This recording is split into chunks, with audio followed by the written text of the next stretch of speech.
வணக்கம். செல்வகுமாரின் மாலை வானிலை ஆய்வறிக்கை. அதிகாரப்பூர்வ வானிலை அறிக்கைக்கு இந்திய வானிலை ஆராய்ச்சித்துறை அறிக்கையை பார்க்கவும்.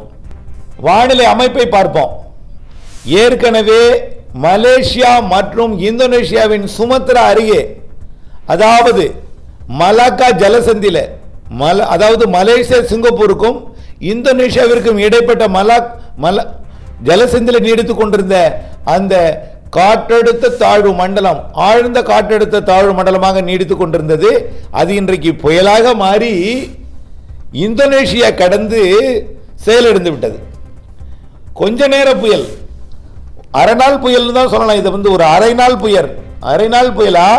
அதுக்கு பெயரும் வைக்கப்பட்டது. சென்யார் பெயர் அந்த இதுக்கு பெயரிடப்பட்டு சென்யார் பெயர் பட்டியலிருந்து நீக்கப்பட்டிருக்கிறது, பெயரை இழந்தது. இப்போ அந்த நிகழ்வு எங்க போக போகுதுன்னு பார்த்தீங்கன்னா, சென்யார் மலேசியாவிற்கும் இந்தோனேஷியாவிற்கும் இடைப்பட்ட மலாக்கா ஜலசந்தியிலிருந்து நாளை எங்க போகுதுன்னா, இன்றைக்கு இந்த இதில் இருக்குது, சுமத்ரா தீவு மேல இருக்கு. நாளை திரும்ப கடலுக்குள்ள இறங்க போகுது. ஏன் இது கடலுக்குள்ள இறங்குதுன்னா, அங்கே அதாவது வியட்நாமோட தென்சீன கடற்பகுதியில் கோட்டா என்ற ஒரு புயல் உருவாயிருக்கு. கோட்டா, கோட்டோ என்கின்ற ஒரு புயல் உருவாகியிருக்கு. அந்த புயல் இதை ஈர்க்கின்ற காரணத்தினால், ஏற்கனவே நம்ம சொன்னோம் அது இங்கே வரும்னு நினைச்சோம். அது இங்கே வரல. ஆனால் இங்கே ஒன்று வரப்போகுது. அது சொல்ல போகிறேன் கேளுங்க. இங்கே ஒன்று வரப்போகுது. நம்ம அதுதான் வரப்போகுதுன்னு நினைச்சோம். ஆனால் இப்போ அது எங்கே போகுதுன்னு பார்த்தீங்கன்னா, வியட்நாமை கடக்க போகுது. அது ஈர்க்கிற காரணத்தினாலே வந்த வழியிலேயே திரும்பி போகுது.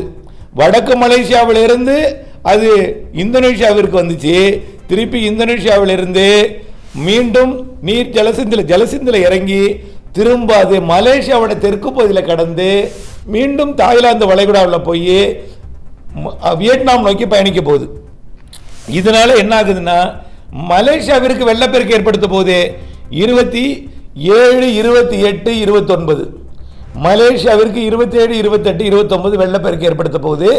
இதோட பாதிப்பு கொஞ்சம் மழை, கனமழை பொழிவு சிங்கப்பூருக்கும் இருக்கும். சிங்கப்பூர் தமிழர்கள் யாரும் சிங்கப்பூர் தான் சொல்லுங்க. ஆனால் பாதிக்கிற மழை இல்லை சிங்கப்பூருக்கு, மலேசியாவிற்கு பாதிக்கிற மழை. எது? இந்த சென்யார் இந்தோனேஷியாவிலிருந்து மீண்டும் கடலில் இறங்கி மலேசியா கடந்து தாய்லாந்து வளைகுடாக்குள்ள போய் வியட்நாம் நோக்கி போக போகுது. வந்த வழியே திரும்பி போகிறதுனால அங்கே பிரச்சனை. சரி, அடுத்து நம்ம பகுதிக்கு வந்துடுவோம். அது வராதுன்னு சொன்னால் திரும்பி போகணும்னு சொன்னோம், போயிட்டு இருக்கு. பேர் ஒன்று வேஸ்டாக போயிட்டு சென்யார், அவ்வளோதான். ஓகே, பேர் அடுத்து இருக்குது டிட்வா. அது டிட்வா இப்போ உருவாகாது. டிட்வா பேர் பெண்டிங்கில் இருக்கும், அடுத்த புயலுக்கு வைக்கப்படும். சரி, இலங்கை அருகே என்ன இருந்த, இலங்கையின் தெற்கு பகுதியில் இருந்த தாழ்வு பகுதி தீவிர தாழ்வு பகுதியாக உருவானது கால அறிக்கையிலே சொல்லியிருந்தோம். இன்றைக்கு இரவு காற்றழுத்த தாழ்வு மண்டலமாக டிப்ரெஷனாக உருவாக போகுது. இது தென்னிலங்கை கடந்து மத்திய இலங்கை வழியாக வடக்கு மாகாணங்கள், அதாவது யாழ்ப்பாணம் காங்கேசன்துறை வந்து பாக் ஜலசந்தில கோடியக்கரை மற்றும் யாழ்ப்பாணம் இடைப்பட்ட பகுதியில் கடலை இறங்க போகுது. 29ஆம் தேதி. நாளை 27ஆம் தேதி தென்னிலங்கை கடக்குது. 28ஆம் தேதி மத்திய இலங்கை, 29ஆம் தேதி வட இலங்கை, 29ஆம் தேதி கடல்ல பாக் ஜலசந்தில கோடியக்கரைக்கும் யாழ்ப்பாணத்துக்கும் இடையில இறங்குது. இறங்கி மீண்டும் டிப்ரெஷனா, டீப் டிப்ரெஷனா, ஏற்கனவே டிப்ரெஷன் தான், மீண்டும் கொஞ்சம் தீவிரம் அடையுது. கொஞ்சம் செயலிழந்திருந்தாலும் அதை பிக்கப் பண்ணிக்கிட்டு ஒரு டீப் டிப்ரெஷனாவோ அல்லது டிப்ரெஷனாவோ அங்கிருந்து புறப்பட்டு புயலாக மாறாது. புயல் அச்சம் வேண்டவே வேண்டாம். புயல் கிடையாது. கோடியக்கரை என்றொன்னு அச்சப்படாதீங்க, டெல்டா மாவட்டம் என்று அச்சப்படாதீங்க. புயல் கிடையாது. இது ஒரு ஆழ்ந்த காற்றழுத்த தாழ்வு மண்டலமாகவோ அல்லது தாழ்வு மண்டலமாகவோ கோடியக்கரை முதல் கடலூர் தாண்டி புதுச்சேரி மரக்காண வரைக்கும் பயணிக்கும். தொட்டுக்கொண்டே போகும். கடலில் பாதி நிலத்தில் பாதியாக அப்படியே வடக்கு நோக்கி போகும். இதுதான் மழை பொழிவை ஏறி கொடுக்க போகிறது. அது இலங்கையில் இருக்கும் பொழுது, அதாவது 27ஆம் தேதி இலங்கையில் ஏறும் பொழுது அது தூத்துக்குடி, திருநெல்வேலி, ராதாபுரம் பகுதி, தூத்துக்குடி கடலோரம் மற்றும் ராமநாதபுரம் கடலோரம், அப்படியே பார்த்தீங்கன்னா டெல்டா கடலோரம், புதுக்கோட்டை கடலோரம்லாம் 27ஆம் தேதி நாளை வியாழக்கிழமை மாலை இரவிலே சாரல் மழை பொழிவையும் லேசான இலங்கையை நோக்கிய தரைக்காற்று ராமநாதபுரம், தூத்துக்குடி, புதுக்கோட்டை மற்றும் தஞ்சாவூர், திருவாரூர், நாகப்பட்டினம் மாவட்டத்தில் கடலை நோக்கி லேசான காற்று இன்றைக்கெல்லாம் விட்டு விட்டு வீசி இருக்கும். கடலை நோக்கி காற்று இருந்துச்சு, இலங்கையை நோக்கிய காற்று. நாளைக்கு அந்த இலங்கையை நோக்கிய காற்று கொஞ்சம் வேகமாக இருக்கும். இது பாதிக்கும் காற்று அல்ல. லேசாக தென்னை மண்டையெல்லாம் அப்படி ஆட்டும், லேசாக அசைக்கும், இவ்வளோதான். வேற எந்த பாதிப்பும் இல்லை. பாதிக்காத லேசான காற்று. ரைட். இது நாளை மாலையிலிருந்து கொஞ்சம் வந்து சாரல் மழை பொழிவை தொடக்கும். அடுத்தபடியாக என்ன ஆகும்னு பார்த்தீங்கன்னா 28ஆம் தேதி வட இலங்கைக்கும் மத்திய இலங்கைக்கும் இடையில வரும். மத்திய இலங்கைன்னு வச்சுங்க, 28ஆம் தேதி மத்திய இலங்கை. அப்போ தூத்துக்குடி மாவட்டம் வடக்கு பகுதி கனமழை இருக்கும். ராமநாதபுரம், விருதுநகர் மாவட்டத்தோட கிழக்கு பகுதி, திருச்சுழி பகுதி, ஒட்டுமொத்த ராமநாதபுரம் பகுதி, மதுரை மாவட்டத்தோட கிழக்கு பகுதி மற்றும் திண்டுக்கல் மாவட்டத்தோட கிழக்கு பகுதி, புதுக்கோட்டை, சிவகங்கை மற்றும் 28ஆம் தேதி இப்படியே கொஞ்சம் உள்ளேயும் திருச்சி வரைக்கும் மழை பொழிவை தொடக்கும். அதே போல டெல்டா மாவட்டங்களில் மயிலாடுதுறை தாண்டி கடலூர் வரைக்கும் தொடக்கம். 28 இரவு படிப்படியாக முன்னேறணும் சொல்லலாம். 27ஆம் தேதி சாரல், 28ஆம் தேதி கொஞ்சம் கூடுதல் சாரல், 28 மதியம் இன்னும் கொஞ்சம் கூடுதல் சாரல், 28ஆம் தேதி இரவிலிருந்து மழை கடலோரம், உள்ளே சாரல், 29 தொடர் மழை. அப்போ வந்து எங்க இறங்கும்? மன்னார் வளை பாக்ஜல செந்தில யாழ்ப்பாணம் அருகே கடலில் வந்து இறங்கி பிக்கப் ஆகும்.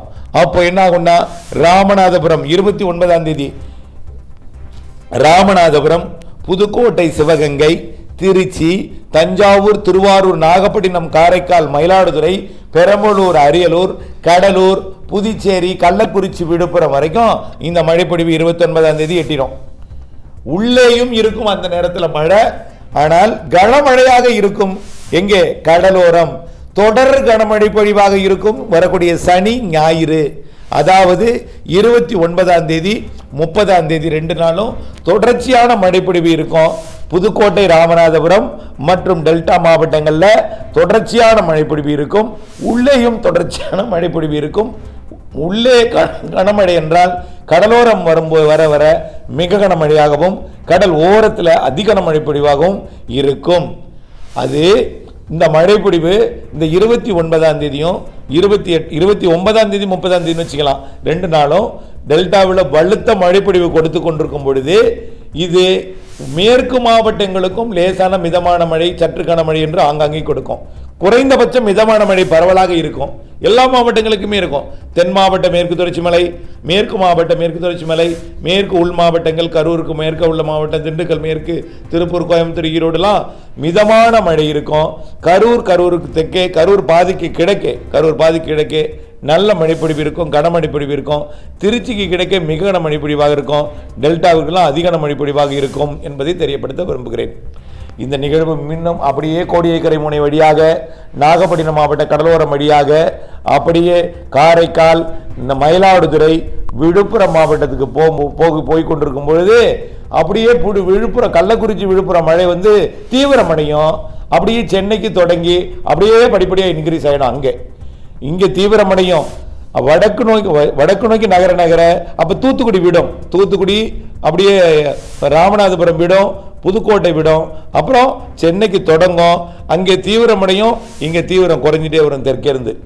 அப்புறம் இந்த நிகழ்வு காரைக்காலை தாண்டினாலே தெற்கு நின்னுட மழை. அது எப்படின்னா 30ஆம் தேதி இரவுக்கு அப்புறம் 1ஆம் தேதி வடகடலோரம் போயிடும். 30ஆம் தேதி கரை கடக்கும். 30ஆம் தேதி தான் கரை கிடக்குது. அப்போ உடனே தென் மாவட்டம், இந்த புதுக்கோட்டை, சிவகங்கை மாவட்டத்தில், ராமநாதபுரத்துலையும் தெற்கு டெல்டாவிலையும் 30ஆம் தேதி இரவுக்கு அப்புறம் நின்றுடும். 30ஆம் தேதி தான் அது கரையை கிடக்குது. எங்கே போய் கரை கிடக்குதுன்னா மரக்காணம் அருகே கரை கிடக்கும். மரக்காணம் தாண்டி மாமல்லபுரத்துக்கு இடையில. ஏன்னா அங்கே ஒரு பெண்ட் இருக்கும். நேராக வடக்கு நோக்கி பயணிக்கிறது என்ன ஆகுன்னா அங்கே போய் பெண்டில் நேராக நுழைந்து நேராக திருத்தணி போயிடும். அப்படி காஞ்சிபுரம் மாவட்டம் வழியாக திருத்தணி போய் திருப்பதி போவோம். திருப்பதிலையும் போய் அங்கே போய் மழைப்பொழிவை கொடுக்கும். அங்கே எப்படின்னா திருப்பதிக்கு 30ஆம் தேதியும் டிசம்பர் 1ஆம் தேதியும், சென்னைக்கும் 30ஆம் தேதியும் 1ஆம் தேதியும், இதுக்கு விழுப்புரம் மாவட்டம் இந்த பகுதிக்கெல்லாம் 29, 30 இருக்கும். 29, 30 டெல்டாவுக்கு 29, 30ஆம் தேதி.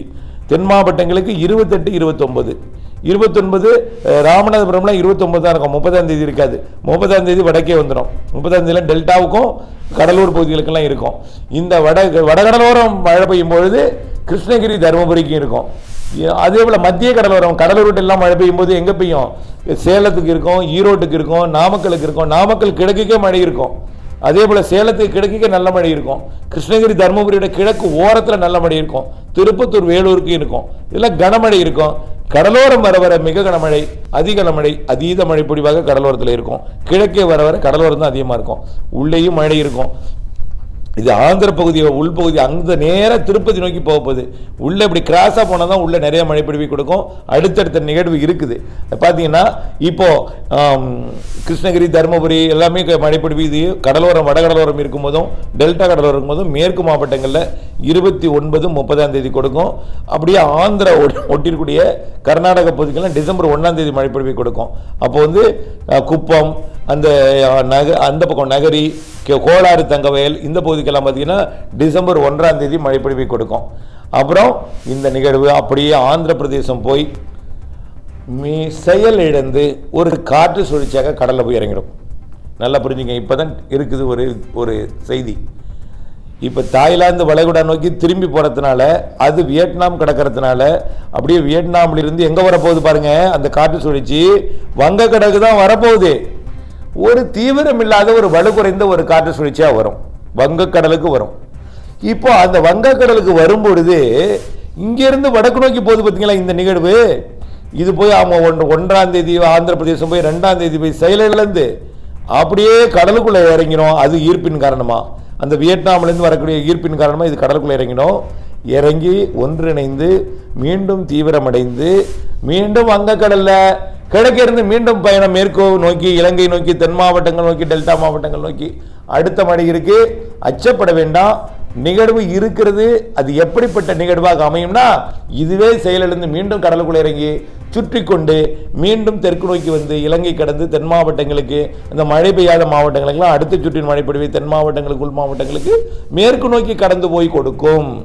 இதை நீங்கள் நினைவில் வச்சுங்க. இதை நான் திரும்ப இன்னொரு சொல்ல மாட்டேன். மீண்டும் சொல்லி அதை மீண்டும் அச்சப்படுத்தக்கூடாது. ஒரு வெள்ளமே வெள்ளம் இன்னொன்று பயப்படுவாங்க. ஏனென்றால் அதை சொல்லி வைக்கிறேன். இப்போ உள் மாவட்ட மக்கள் மழை இல்லையேன்னு ஏங்குவாங்க. மேற்கு மாவட்டம், உள் மாவட்டம் இல்லை, உள் மாவட்டம்லாம் இப்போ கிடைக்க போகுது. மேற்கு மாவட்டம்னா இந்த திண்டுக்கல் மேற்கு மற்றும் திருப்பூர், கோயம்புத்தூர், ஈரோடு, கரூர் மாவட்டம் மேற்கு போகுது இங்கெல்லாம். அதே போல் தேனி மாவட்டத்தில் வாண்டிப்பட்டிக்கெல்லாம் மழையில்னு சொல்கிறவங்களுக்கெல்லாம் அடுத்த நிகழ்வு வரப்போகுது. இந்த நிகழ்வும் மழை தரும். ஏரி குளங்களை நிரப்பணும்னு அவங்களுடைய எதிர்பார்ப்பு, நிலத்தடி நீர்மட்டம் உயரம்னு அவங்க எதிர்பார்ப்பு அடுத்து நிறைவேறும். அடுத்தடுத்து இருக்கு. அடுத்தது 8 அப்புறம் கிறிஸ்மஸுக்கு அப்புறம் 3 இருக்கு, கிறிஸ்மஸுக்கு அப்புறம் 1 இருக்கு, ஜனவரியில் 3 இருக்கு. எல்லாம் சொல்லிட்டே தான் இருக்கேன். ரைட். இந்த நிகழ்வு என்ன மாதிரியான பாதிப்பை கொடுக்கும் எப்படின்னா, இப்போ இலங்கை கிட்ட இருக்கிறது இல்லையா, இப்போ 28 மழையோட அளவு தீவிரமடையும். 29, 30 தொடர்ச்சியாக பெய்யும். இதனால என்ன ஆகும்னா, கடலோர மாவட்டங்களின் கடலோர பகுதி கண்டிப்பாக ஆறுகளில் கொஞ்சம் தண்ணீர் வடிகிற இடத்துல நிறைய இருக்கும். தாழ்வான பகுதியாக இருந்தால் கண்டிப்பாக கொஞ்சம் பாதிப்பு ஏற்படும். நான் இலங்கைக்கு சொல்கிற மாரிலாம் நான் சொல்ல முடியாது. ஏன்னா சில வார்த்தைகள்லாம் இருக்கும், நீங்கள் தான் புரிஞ்சுக்கணும். நிறைய மழை இருக்குது. தாழ்வான பகுதின்னு நீங்கள் எது நினைக்கிறீங்களோ அங்கே வேண்டாம். அதாவது ஒன்று சொல்கிறேன், நிஷா புயல்னு ஒன்று வந்துச்சு. அது காரைக்காலில் கரை கடந்துச்சு, அது புயல். அதுபோல் அது டெல்டா மாவட்டங்களுக்கு மட்டும்தான் வெள்ளப்பெருக்கு ஏற்படுத்தியது. ஆனால் இந்த வரப்போகிறது என்ன ஆகும்னா, ராமநாதபுரம் முதல் திருவள்ளூரையும் தாண்டி திருப்பதி வரை என்பதை நினைத்துக்கொள்ளணும். அவ்வளோதான்.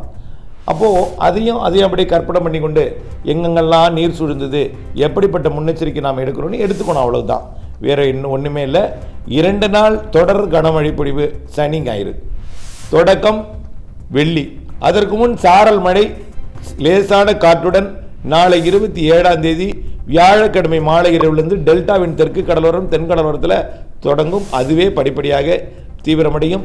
நாளையிலிருந்து வானம் கடுமையான மேகமூட்டத்துடன் குளிர்ந்த வடக்கு திசை காற்று இருக்கும். வடக்கு திசைனா குளிர்காற்று அல்லது, அது எப்பொழுதுமே வான மேகம் வெயில் இல்லாதனால கொஞ்சம் குளிர்ச்சியாக இருக்கும்னா அது.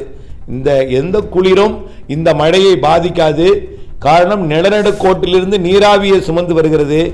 கிழக்கு அதாவது வியட்நாம், கம்போடியாவிலிருந்து குளிர்காற்று வந்து கொண்டிருக்கிறது. அந்த காற்று குளிர்வித்து மழைப்பிடிவுக்கு சாதகமாக தான் அமையும். செட்டிங் சரியாக செட் ஆகிருக்கு. அரபிக்கடல் நிகழ்வு இமயமலை காற்றை கட்டுப்படுத்தி வச்சிருக்கு. அதனால் நிறைய மழைப்பிடிவிற்கு எல்லா செட்டிங்கும் சாதகமாக இருக்குது. குறைந்த நேரத்தில் அதிக மழை, தொடர்ச்சியான மழை என்றெல்லாம் இருக்குது. 1 மணி நேரத்துக்கு 1 சென்டிமீட்டர் கூட பெய்யலாம். அப்போ 24 மணி நேரத்துக்கு 24 என்பது நான் குறைவாக சொல்கிறேன். அதை விட கூட இருக்கும் சில இடங்களில். ஒரு நாளைக்கு நாள் ஒன்றுக்கு. ஆகவே இது எல்லாம் நீங்கள் நினைவு கொள்ள வேண்டும். நாள் ஒன்றுக்கு 24ங்கிறது குறைச்சலாக சொல்கிறேன். 2 நாள் அது மாதிரி மழை இருக்குது என்பதையும் சொல்கிறேன். ஒரு சில இடங்களில் அது மாதிரி இருக்குது என்பதையும் தெரியப்படுத்த விரும்புகிறேன். தொடர்ந்து நீங்கள் வானிலை அப்டேட்ஸோடு இணைந்திருக்கணும். இதை போய் யார்ட்டையும் புயல்னு சொல்லிடாதீங்க, மழை தரும் நிகழ்வுன்னு சொல்லி முன்னெச்சரிக்கை எடுக்க சொல்லுங்கள். காற்று அடித்தாலும் நீங்கள் கவலைப்படாதீங்க. அது சாதாரண காற்றாக தொடங்கும் பொழுது புயலுக்கு தான் காற்று போகும், புயல் வராது. புயலுக்கு காற்று போகும், புயல் வராது. புயலே கிடையாது. காற்றெடுத்த தாழ்வு மண்டலத்துக்கு காற்று போகும், அது இங்கே வராது. செயலிழந்து மரக்காணம் அருகே உள்ள நுழையும். அது இந்த காற்று கடலுக்கு போகிற காற்று கூட அதில் இருக்காது. சுத்தமாக காற்றே இருக்காது. மழையை மட்டும் தண்டே போகும். புரிந்து கொள்ளுங்கள், இணைந்திருங்கள் அப்டேட்ஸுடன். நன்றி.